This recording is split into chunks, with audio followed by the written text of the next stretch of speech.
Welcome friends, स्वागत है आप सभी का हेलो शिक्षा की यूट्यूब चैनल में। आज हम लोग बात करेंगे बिहार डीएलएड एंट्रेंस एग्ज़ाम 2023 के प्रिपरेशन के बारे में। और उसमें जो है आपको इंग्लिश से जो है 20 प्रश्न पूछे जाएंगे, यानी 20 मार्क्स के लिए जो है आपको 20 प्रश्न पूछे जाएंगे। प्रत्येक प्रश्न जो है एक एक मार्क्स का होगा। ठीक है, तो आज हम लोग जो है जो उसमें एंटोनिम्स पूछे जाते हैं इंग्लिश में, उस एंटोनिम्स के बारे में बात करेंगे और बहुत सारे एग्जाम्पल के साथ आपको बताने की कोशिश करते हैं। सब एंटोनिम्स का अर्थ होता है विपरीत अर्थ, विपरीत होता है इसका मानी। क्या होता है? उल्टा मानी होता है इसका। एंटोनिम्स का मानी क्या होता है? उल्टा, यानी कि उल्टा अर्थ वाला शब्द को हम लोग कहेंगे एंटोनिम्स, या अपोजिट भी लिखा हुआ हो सकता है। तो इसका परिभाषा दिया हुआ है, किसी शब्द का अर्थ यदि दूसरे शब्द के विपरीत हो यानी उल्टा हो तो उस शब्द का क्या कहलाता है? वो एंटोनिम कहलाता है। एंटोनिम जो है 3 प्रकार से बनाए जा सकते हैं। तो पहला देखिए, कुछ शब्दों के पहले जो है कोई अगर शब्द है मुख्य शब्द, उसके पहले डिस लगा सकते हैं, इल लगा सकते हैं, इम लगा सकते हैं, इन और इर और अन। ये प्रीफिक्स, प्रीफिक्स मतलब होता है पहले जो शब्द है उस शब्द के पहले आप अगर ये लगाएंगे तो उस शब्द को जोड़ करके उसका एंटोनिम बनाया जा सकता है। जैसे प्लीजेंट है, यहाँ पे प्लीजेंट का क्या लगा दिया? यू एन अन लगा दिया, तो क्या बन गया?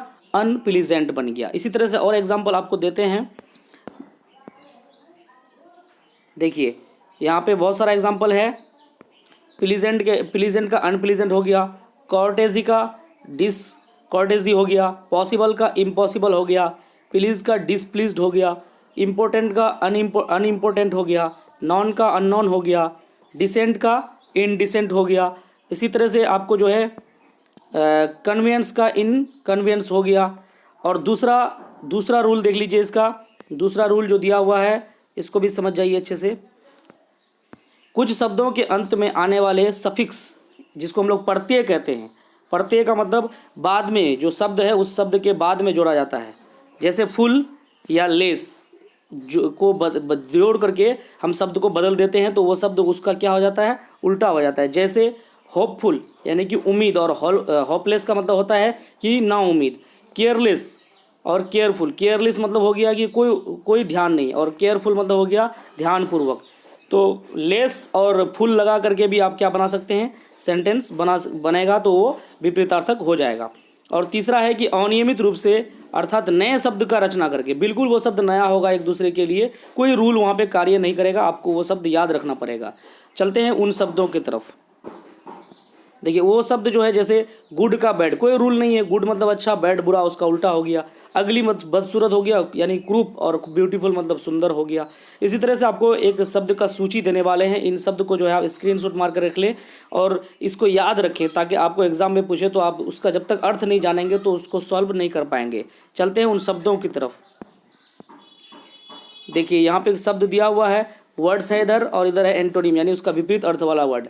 एबिलिटी मतलब होता है योग्यता, और इनकम्पिटेंस का मतलब होता है अयोग्यता, यानी उसके अंदर योग्य नहीं है। एबव ऊपर, और बिलो का अर्थ होता है नीचे। एक्सेप्ट का मतलब होता है स्वीकार करना, और रिजेक्ट का मतलब होता है अस्वीकार करना। एक्नॉलेज मतलब होता है पहुँच या स्वीकार करना, और डिनाई मतलब होता है नहीं मानना, है ना, या स्वीकार नहीं करना।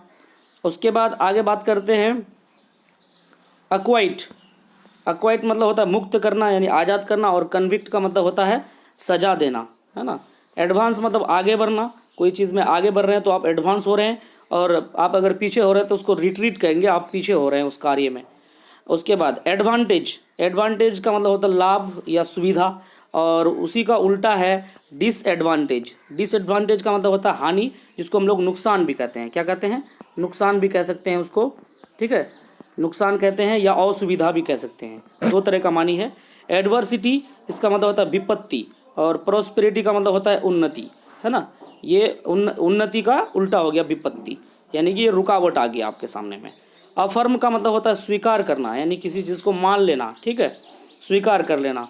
और डिनाई का मतलब क्या हो गया? इनकार करना। आप किसी चीज़ को स्वीकार नहीं कर रहे हैं तो इनकार करेंगे, और क्या करेंगे? 2 ही चीज़ ऑप्शन होगा आपके पास।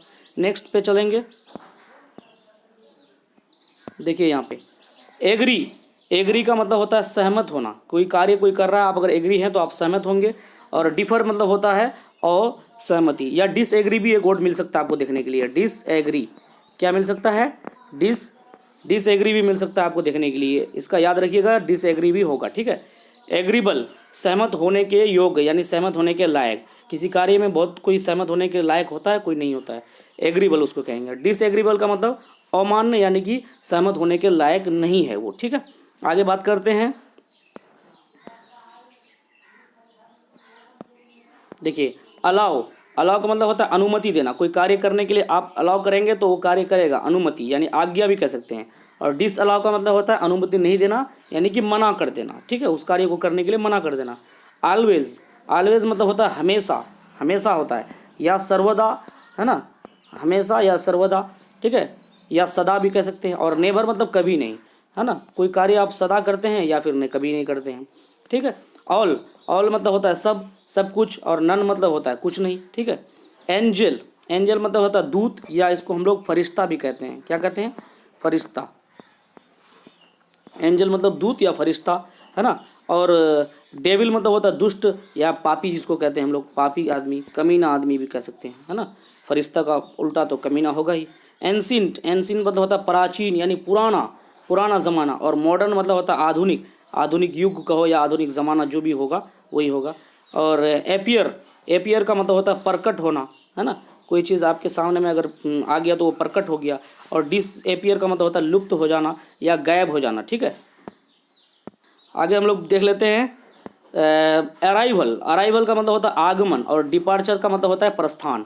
अराइवल आगमन यानी कोई आकर के कहीं से पधारा, और कोई यहाँ से जो निकल गया उसको प्रस्थान कहेंगे।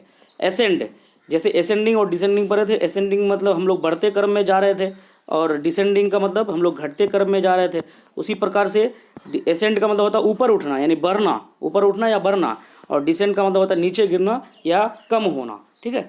तो आज इतना ही क्या कहते हैं कि वर्ड था। आपको इन वर्ड पर जो है अब हम क्वेश्चन कराएंगे, लेकिन ये पार्ट 1 है आपका, और वो होगा आपका पार्ट 2। पार्ट 2 के लिए, अगर आप पार्ट 2 के लिए वीडियो चाहते हैं तो कमेंट करें, आपको जो है इसका वीडियो ज़रूर मिलेगा पार्ट 2 का। उसमें हम लोग इसी एंटोनिम्स और सिनोनिम्स पर क्या करेंगे, क्वेश्चन आंसर करेंगे। 4 विकल्प आपके सामने में रखेंगे, आपको कितना वर्ड आपने प्रिपेयर किया उस हिसाब से आप जवाब देंगे। उम्मीद करते हैं समझ में आ गया होगा। थैंक यू, धन्यवाद।